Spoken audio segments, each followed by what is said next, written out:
Hello guys, welcome you to Kyra classes. This is my second video of class 9th science. Chapter number 2 is matter around us pure. आज की video में हम पढ़ेंगे solution किसे कहते हैं, suspension क्या होता है और कोलाइडल सॉल्यूशन किसे कहते हैं। स्टार्ट करते हैं सॉल्यूशन से। तो अगर जनरली मैं बोलूं कि सॉल्यूशन किसे कहा जाता है, तो जब आप सॉल्यूट, तो इसके लिए दो इम्पॉर्टेंट टर्म्स जानना बहुत ज़रूरी है। सॉल्यूट किसे कहते हैं और सॉल्वेंट किसे कहते हैं।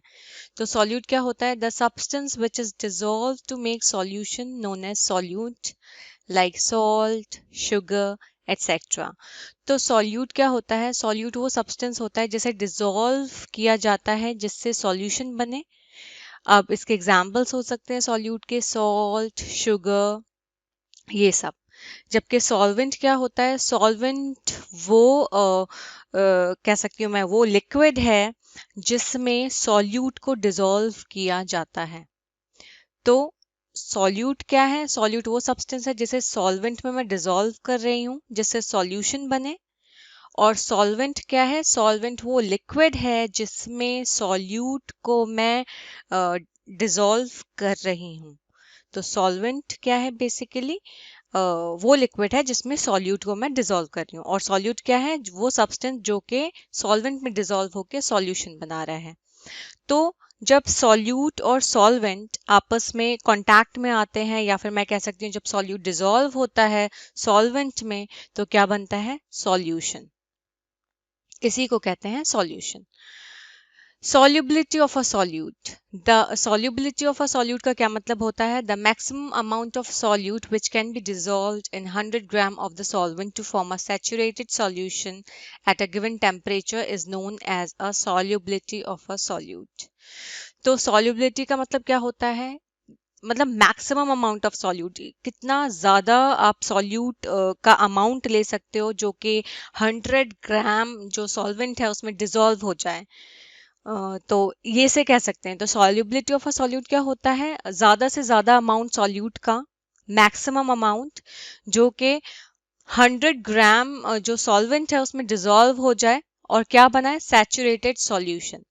सैचुरेटेड सॉल्यूशन बनाए। सैचुरेटेड सॉल्यूशन मतलब ये होता है कि आप सपोज आपने शुगर ली सॉल्यूट, और सॉल्वेंट क्या लिया आपने? वाटर लिया।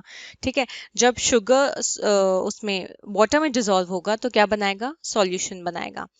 अगर मैं शुगर को धीरे धीरे डाल रही हूँ वाटर में और डिसॉल्व करती जा रही हूँ, ठीक है, एक टाइम ऐसा आएगा जब शुगर और डिसॉल्व नहीं होगी। इसका ये मतलब है कि अब जो सॉल्यूशन है वो हमारा क्या हो गया? सैचुरेटेड। मतलब मैक्सिमम अमाउंट ऑफ सॉल्यूट जो मैंने शुगर लिया वो जो है वो पूरा क्या हो चुका है? डिसॉल्व हो चुका है 100 ग्राम ऑफ सॉल्वेंट में, और आगे वो डिसॉल्व नहीं हो रहा है, तो उसे मैं कहूंगी आपको saturated solution. Saturated solution at a given temperature. Temperature जो होता है वो दिया हुआ होता है कोई गिवन टेम्परेचर पे, इसे कहते हैं सॉल्युबिलिटी ऑफ अ सॉल्यूट। तो कितना ज़्यादा आप सॉल्यूट को, या कितना ज़्यादा अमाउंट सॉल्यूट का डिसॉल्व हो सकता है 100 ग्राम ऑफ सॉल्वेंट में जिससे वो सैचुरेटेड सॉल्यूशन बनाए किसी भी गिवन टेम्परेचर पे, उसे हम कहते हैं solubility of a solute. It is directly proportional to temperature. जो सॉल्युबिलिटी है सॉल्यूट की वो किस पे डिपेंड करती है? या डायरेक्टली प्रोपोर्शनल है, मतलब अगर आप जैसे जैसे टेम्परेचर बढ़ाते रहोगे तो सॉल्युबिलिटी जो है इंक्रीज करेगी। So with increase in temperature solubility जो है वो इंक्रीज होगी, और with decrease in temperature solubility क्या होगी? डिक्रीज होगी। अब मेजर करने का, सॉल्युबिलिटी को किस तरह से मेजर करोगे, या फिर किसी भी कंपाउंड की अगर आपको सॉल्युबिलिटी जाननी है तो उसके लिए एक फॉर्मूला होता है, वो है ये: solubility is equal to mass of solute upon mass of solvent into 100। इसका मतलब जो आपका सॉल्यूट गिवन है, ओके, चाहे वो शुगर हो, सॉल्ट हो, कुछ भी हो, कोई भी सॉल्यूट, उसका मास जो भी होगा वो आप यहाँ पुट करोगे मास ऑफ सॉल्यूट में, और मास ऑफ सॉल्वेंट में आप क्या पुट करोगे? जो सॉल्वेंट का मास दिया होगा वो आप इसमें पुट करोगे, और किससे मल्टीप्लाई कर दोगे? 100 से। तो आपको मिल जाएगी solubility of a compound. Now next topic is saturated and unsaturated solutions. अब सॉल्यूशंस भी मैंने आपको बताया था सैचुरेटेड हैं और अनसैचुरेटेड हैं। सैचुरेटेड मैंने आपको पिछली स्लाइड में थोड़ा आइडिया सा दे दिया था कि सैचुरेटेड का मतलब होता है कि जो आपका सॉल्यूशन है अब वो और सॉल्यूट नहीं ले सकता है। मतलब आप उसे डिसॉल्व करते जा रहे हो सॉल्यूट को, लेकिन एक हद तक सॉल्यूट डिसॉल्व होगा जब उसका सैचुरेशन लेवल पूरी तरीके से अगर वो सैचुरेशन लेवल अटेन कर लेगा तो फिर वो फर्दर जो है वो डिसॉल्व नहीं करता है सॉल्यूट। तो यहाँ पे हम इसकी डेफिनेशन देख लेते हैं। Saturated solution, a solution is said to be saturated if it has maximum amount of the solute dissolved in it at a given temperature and no solute can be dissolve further. इसका यही मतलब है कि solution को मैं saturated तभी कहूंगी जब ज्यादा से ज्यादा जो अमाउंट है सॉल्यूट का वो उसमें डिसॉल्व हो जाए गिवन टेम्परेचर पे, पर उसके बाद और जो सॉल्यूट है वो डिसॉल्व नहीं हो पाएगा। मतलब वो सैचुरेशन लेवल अटेन कर लेगा और उसके बाद अगर आप कोई सॉल्यूट डालना चाहोगे तब भी वो उसमें डिसॉल्व नहीं होगा। अनसैचुरेटेड सॉल्यूशन क्या होता है? A solution said to be unsaturated if the more amount of solute can be dissolved in it at a given temperature. Unsaturated बिल्कुल सैचुरेटेड सॉल्यूशन का उल्टा होता है। अनसैचुरेटेड में क्या होता है, सॉल्यूशन को मैं अनसैचुरेटेड तभी कहूंगी जब आप ज्यादा अमाउंट जो होता है सॉल्यूट का वो डिसॉल्व कर पाओगे सॉल्वेंट में एक गिवन टेम्परेचर पे, तो वो होगा अनसैचुरेटेड सॉल्यूशन। अब हम प्रॉपर्टीज पढ़ लेते हैं सॉल्यूशन की। तो नेक्स्ट टॉपिक है हमारा properties of solution. A solution is a homogeneous mixture. Solution क्या है? होमोजीनियस मिक्सचर है। इसका मतलब जैसे अगर मैंने शुगर को डिसॉल्व कर दिया वाटर में, तो उसे मैं मतलब आप उसे अलग अलग होते हुए देख नहीं सकते, वो आपस में बहुत ज्यादा अच्छे से मिक्स हो जाते हैं, डिसॉल्व हो जाते हैं। तो मतलब उसकी जो विजिब मतलब सेपरेशन बाउंड्रीज हैं वो दिखती नहीं है। ठीक है। The particles of a solution are smaller than 1 nanometre. जो पार्टिकल्स होते हैं सॉल्यूशन के वो 1 नैनोमीटर से छोटे होते हैं। 1 नैनोमीटर का कितना मतलब होता है मीटर में अगर मैं देखूं तो 10⁻⁻⁹ मीटर। तो 1 nanometre is equal to 10⁻⁻⁹ metre. तो इट्स मतलब जो पार्टिकल्स होते हैं सॉल्यूशन के वो छोटे होते हैं 1 नैनोमीटर से डायमीटर में। तो इसकी वजह से क्या होता है, इसे आप नेकेड आइज से नहीं देख सकते हो। Because of very small particle size, they do not scatter a beam of light passing through the solution. अब इतना छोटा साइज होगा पार्टिकल का, तो क्या होगा जो लाइट, अगर मैं बात करूं, अगर कोई बीम ऑफ लाइट अगर इस सॉल्यूशन से पास भी करेगी तो वो स्कैटर नहीं करेगी, वो फैलेगी नहीं। ठीक है। So the path of light is not visible in a solution. तो इसकी वजह से क्या होता है, जो लाइट का जो रास्ता है वो या जो पाथ है वो विजिबल नहीं होता है सॉल्यूशन में, because of a very small particle size. बहुत ही छोटा पार्टिकल साइज होता है, इसलिए वो स्कैटर नहीं कर पाता बीम ऑफ लाइट जो कि सॉल्यूशन से पास कर रही है, जो लाइट पास कर रही है वो उसको स्कैटर नहीं कर पाता सॉल्यूशन, क्योंकि उसका जो साइज होता है पार्टिकल का वो बहुत छोटा होता है, इसलिए वो आपको नहीं दिखेगा। लाइट की जो पाथ है वो आपको नहीं दिखेगी। The solute particles cannot be separated from the mixture by the process of filtration. जो solute particles हैं उन्हें आप mixture से अलग नहीं कर सकते हो, separate नहीं कर सकते हो filtration process की मदद से। The solute particles do not settle down when left undisturbed. That is why a solution is stable. होता ये है, जो सॉल्यूट पार्टिकल्स होते हैं वो नीचे मतलब अगर मैं कहूँ नीचे सेटल डाउन नहीं होते हैं, अगर उन्हें आप अनडिस्टर्ब भी छोड़ दो तब भी वो नीचे सेटल नहीं करेंगे। इसकी वजह से क्या होता है, जो सॉल्यूशन है वो स्टेबल होता है। ठीक है। नेक्स्ट है हमारा सस्पेंशन। नेक्स्ट टॉपिक है हमारा suspension. The substances which are insoluble in water form suspension.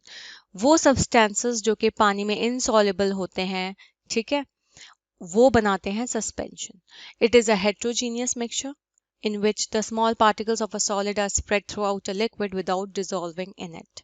ये एक heterogeneous mixture का एग्जाम्पल है जिसमें जो छोटे छोटे पार्टिकल्स होते हैं सॉलिड के वो लिक्विड में फैले होते हैं, मतलब थ्रू आउट अ लिक्विड वो फैले होते हैं लेकिन वो उसमें डिसॉल्व नहीं होते हैं।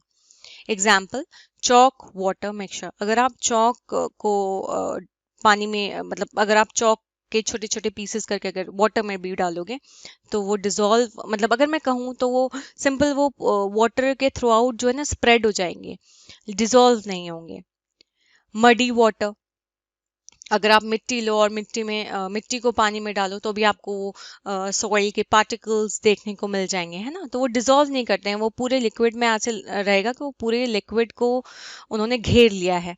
एग्जाम्पल है एक और, milk of magnesia, fluorine water. तो ये सब एग्जाम्पल हैं सस्पेंशंस के। केस में जो सब्सटेंसेस हैं वो पानी में इनसॉल्युबल रहते हैं, डिजोल्व नहीं करते, सॉल्युबल नहीं हो पाते, और क्या होता है पूरे लिक्विड में, पूरे लिक्विड में क्या होता है, ये फैले होते हैं, ठीक है।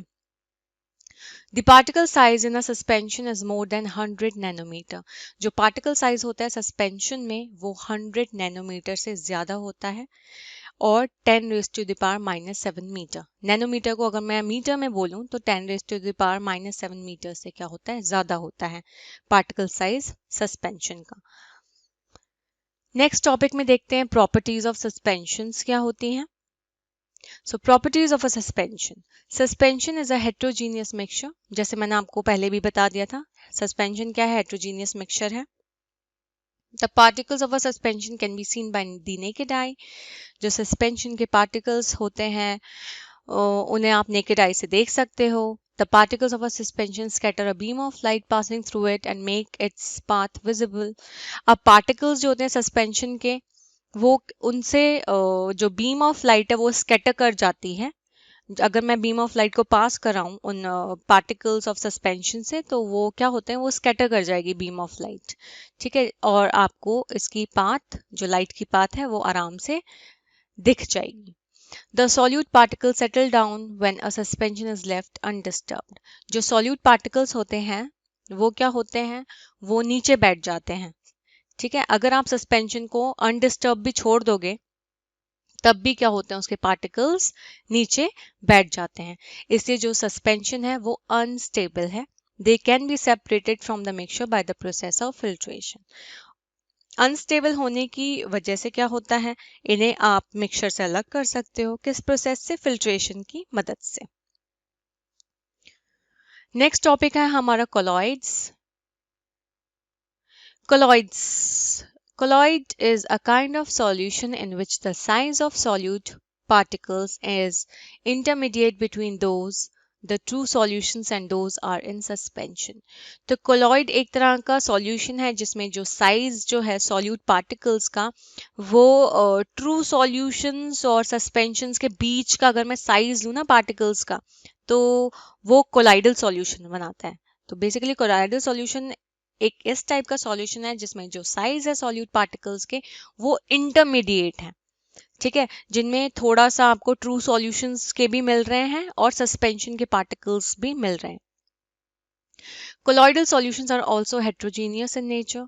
ये भी हेट्रोजीनियस होते हैं, लाइक सस्पेंशन, जैसे कि सस्पेंशन था heterogeneous, but they have smaller size of the particles. लेकिन इनके जो साइज होता है पार्टिकल्स का वो क्या होता है, स्मॉलर होता है, छोटा होता है। which are distributed, जो कि क्या होते हैं, distributed होते हैं। It ranges between 1 nanometer to 100 nanometer. Colloidal solution के particles का range कहाँ से कहाँ तक है, 1 नैनोमीटर से 100 नैनोमीटर तक। That is in between the particle size in true solution and suspension. 1 nanometre to 100 nanometre का क्या मतलब हुआ, यही हुआ कि जो किस किस के बीच के पार्टिकल्स के साइज का है, ये ट्रू सॉल्यूशन और सस्पेंशन के बीच के पार्टिकल साइज का है, ये जो रेंज है। We come across a large variety of the colloidal solutions in daily life. हम हमारी डेली लाइफ में हम बहुत सारे colloidal solutions की varieties देखते हैं। Smoke coining out of the chimneys of factories, toothpaste, ink, blood, soap solutions, jellies, starch solution in water, ये सब क्या है, आपके colloidal solution के examples हैं। Now next topic है properties of a colloid. A colloid is a heterogeneous mixture. The size of particles of a colloid is too small to be individually seen by naked eyes. जो size होते हैं उसके particles के वो बहुत छोटे होते हैं कि आप उन्हें नेकेड आइज से देख सको, बहुत ही छोटे होते हैं। Colloids are big enough to scatter a beam of light. हाँ, लेकिन कोलॉइड्स के जो पार्टिकल्स हैं वो इतने बड़े होते हैं कि वो बीम ऑफ लाइट को स्कैटर कर सके। ठीक है, मतलब स्कैटरिंग प्रोसेस जो है वो हो सके कोलॉइड्स के अंदर, इतने पार्टिकल्स इसके बड़े होते हैं और जो पाथ है वो आपको लाइट का आराम से दिख जाए। They do not settle down when left undisturbed. अब ये जो कोलाइडल सॉल्यूशन के जो पार्टिकल्स हैं ये नीचे सेटल डाउन नहीं होते हैं अगर आप उनको अनडिस्टर्ब भी छोड़ दोगे। तो इसका मतलब ये है कि कोलाइड एक स्टेबल सॉल्यूशन ही है, क्वाइट स्टेबल ही है। जैसे सॉल्यूशन था तो ये भी क्या है, stable solution. They can not be separated from the mixture by the process of filtration. आप इसको अलग नहीं कर सकते हो मिक्सचर से फिल्ट्रेशन के प्रोसेस के मदद से। But a special technique of separation known as centrifugation can be used to separate the colloidal particles. लेकिन जैसे कि फिल्ट्रेशन की मदद से तो मैं जो इसका सेपरेशन है मिक्सचर से वो नहीं कर सकती मैं, लेकिन एक स्पेशल टेक्निक है सेपरेशन की जिसे कहते हैं centrifugation.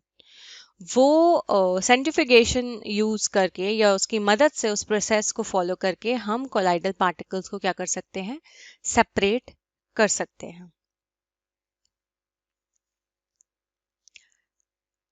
Tyndall effect. In a colloidal solution, the particles are big enough to scatter light. Colloidal solution में particles इतने बड़े तो होते हैं कि वो light को scatter कर सकें. This can be shown as follows. If a beam of light is put on a colloidal solution, say soap solution. मतलब अगर इसका एग्जाम्पल ले लेते हैं कि अगर बीम ऑफ लाइट अगर मैं कोलाइडल सॉल्यूशन के ऊपर डालूं, जैसे कि सोप सॉल्यूशन ले लो। सोप सॉल्यूशन पे आपने क्या किया, बीम ऑफ लाइट को डाला जो कि एक बीकर में रखा हुआ है डार्क रूम में। जो तो फिर क्या होगा, the path of light beam is illuminated and becomes visible when seen from the side. तो क्या होगा, जो लाइट की जो बीम है या जो पाथ है लाइट बीम का वो इल्यूमिनेट हो जाएगा। ठीक है, मतलब इल्यूमिनेट मतलब कह सकते हैं कि काफी लाइट दिखेगी आपको उसमें। ठीक है, इल्यूमिनेट हो जाएगा, जल जाएगा या फिर चमक जाएगा और आपको विजिबल हो जाएगा अगर आप उसे साइड से देखोगे।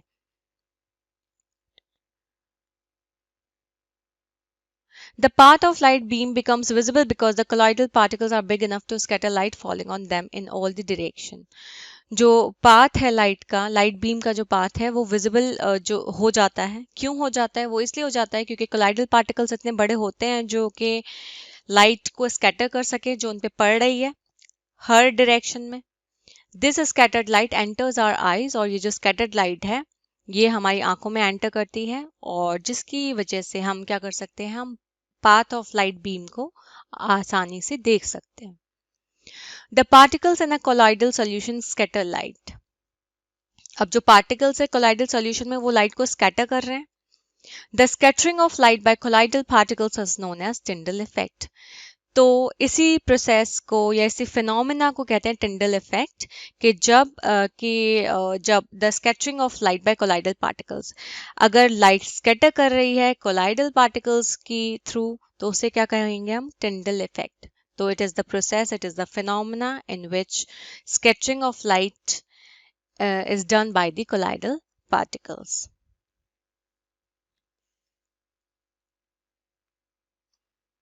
नीचे आप डायग्राम देख सकते हो और टिंडल इफेक्ट की शो की है। स्कैटरिंग ऑफ लाइट इसमें आपको दिख रही है, path of light becomes visible.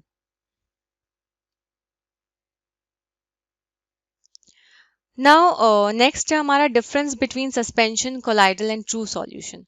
So first है आपका property, then suspension, colloidal solution, true solution. Property में पहला है पार्टिकल साइज। तो सस्पेंशन का क्या होता है, 100 नैनोमीटर से ज्यादा होता है पार्टिकल साइज। कोलाइडल सॉल्यूशन का 1 to 100 नैनोमीटर के बीच में रेंज करता है। ट्रू सॉल्यूशन का क्या होता है, 1 नैनोमीटर से कम होता है पार्टिकल साइज। नेक्स्ट प्रॉपर्टी है सेपरेशन बाय ऑर्डिनरी फिल्ट्रेशन। तो सस्पेंशन में ये पॉसिबल है, फिल्ट्रेशन के थ्रू आप अलग कर लो मिक्सचर को। कोलाइडल सॉल्यूशन में ये पॉसिबल नहीं है और ट्रू सॉल्यूशन में भी फिल्ट्रेशन जो है वो पॉसिबल नहीं है। थर्ड प्रॉपर्टी है सेटलिंग ऑफ पार्टिकल्स। सस्पेंशन में अपने आप ये मतलब सेटल कर जाते हैं। कोलाइडल सॉल्यूशन में सिर्फ सेंट्रीफ्यूगेशन की मदद से ही ये सेटल करेंगे। ट्रू सॉल्यूशन में ये सेटल नहीं करते हैं। नेक्स्ट प्रॉपर्टी है अपीयरेंस। सस्पेंशन में अपीयरेंस इसका क्या होता है, ओपेक होता है। कोलाइडल सॉल्यूशन में क्या होता है, ट्रांसपेरेंट होता है। और ट्रू सॉल्यूशन में भी क्या होता है, ट्रांसपेरेंट होता है। नेक्स्ट प्रॉपर्टी है, जो लास्ट प्रॉपर्टी है, वो है टिंडल इफेक्ट। सस्पेंशन में आपको टिंडल इफेक्ट दिखेगा, कोलाइडल सॉल्यूशन में भी आपको टिंडल इफेक्ट दिखेगा, जबकि ट्रू सॉल्यूशन में टिंडल इफेक्ट नहीं दिखता है। आज की वीडियो में बस इतना ही। आई होप आपको वीडियो समझ में आई हो। कोई भी डाउट, क्वेश्चन, क्वेरी, सजेशन कुछ भी हो तो प्लीज़ मुझे कमेंट बॉक्स में ज़रूर बताइए। नेक्स्ट वीडियो में हम पढ़ेंगे separation of mixtures by different methods. किस तरह से हम मिक्सचर्स को अलग कर सकते हैं अलग अलग मेथड्स को यूज़ करके। Thank you for watching and please subscribe my channel for more videos. Thank you.